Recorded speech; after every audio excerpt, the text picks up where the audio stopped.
Hi. So I promised to remind you of the basic truths that I live by, and this one is one of my favorites. It's so cool.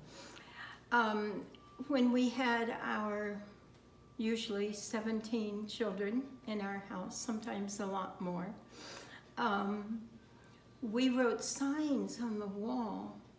And one of the signs on the wall was, "Nobody is a turkey for the fun of it." So let me explain that to you. Of course, when kids just get to our home and they've been upset for a very long time, they've been given away and they've been hurt, and they're not always kind or calm. And so we needed to teach them how to love people even when they weren't calm and kind. So we would have a morning circle every morning, and one of the things we would often say is, "Okay, who was a turkey today?" Or "Who was obnoxious today?" And then we would explain why that might happen. For example, we always say that nobody is obnoxious for the fun of it. You might not even believe that, but they don't intend to hurt you just for the fun of it. And so one of the things I would tell the kids is that if somebody's being obnoxious, it's probably because they're hurting worse than you are, or they're more homesick than you are, or they're more worried, sad than you are. And sometimes it's because they're hoping that you have compassion, that you have tenderness. They're checking to see if you will love them no matter what. And sometimes they're hoping to see if you can actually help. Can you change the situation at all? Or can you listen to them, talk through whatever it is that they're feeling? And then sometimes people are obnoxious because they believe that it's their only way to get attention. And I think they believe that it's their only way to share their pain with you because they can't yet say, "Can I sit down with you and tell you how scared I am or how bad this hurts?" And then there's the opposite, which is before they were needing you for something. But what if you required them to cross your path? Because they remind you of something that hasn't healed in you yet.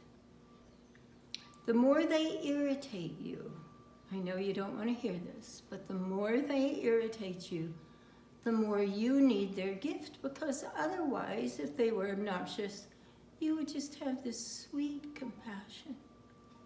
You just say, "Oh, I'm sorry you're hurting." But if you're hooked in, ask yourself, who's treated me this way before? So I think that there are some souls who love you so much that they're willing to be obnoxious.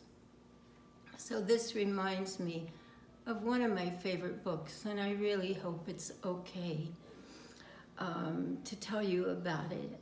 His name is Neale Donald Walsch, and he is this wise, wise man who wrote Conversations with God.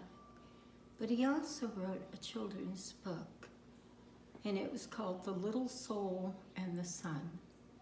And I have read this book to so many people, yes, young children, but also old children in their 70s, 80s, 90s.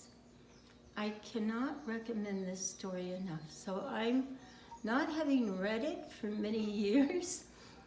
I am asking for forgiveness if I don't give you the exact essence of the story. I truly hope I do it justice because it's one of the most concise, perfect, sacred stories I've ever written. So if I can remember correctly, this little soul was in heaven, so to speak, and he says to God, "I know who I am. I'm made of light. And I want to go into a body and see what it feels like to be made of light. And I think God says thoughtfully, but everyone and everything around you is the light. And so the little soul says, well, what do? I want to go and experience light. And so God says, let's surround you with dark. Let's surround you with everything you are not. And the little soul says, should I be afraid? And God says, only if you choose to be afraid, because we're making this all up. I think that's how he said it. We're pretending. We create dark so that we can create the opposite of light, so that you can experience light. So the little angel chooses, or the little soul chooses to be part of the light. His favorite part of the light is what he calls forgiveness. He says, I want to go into a body and practice forgiveness. That's so sweet. But there's no one to forgive. So what can he do? How can he go to earth? How can he embody when there's no one to forgive? But then another little shiny soul says, I love you so much that I'm willing to come and be your enemy so that you can practice forgiveness. But I have one request, he says. She says, whatever. As soon as I hurt you, please remember who I really am. Because in order for me to give you this gift, I will have to dim myself down so much.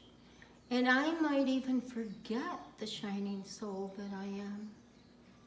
And once I've hurt you, then we might both forget that everyone that God sends us is an angel. So please remember who I am, even when I can't remember who I am. And that's basically the end of the story. That everyone who comes into this little soul's life, he checks them out to say, are you the one? Are you the one who has come to play the part of my enemy? So that I can remember that there is nothing that is not God. Wow, that leaves me so in awe. And that reminds me that no one is a turkey for the fun of it.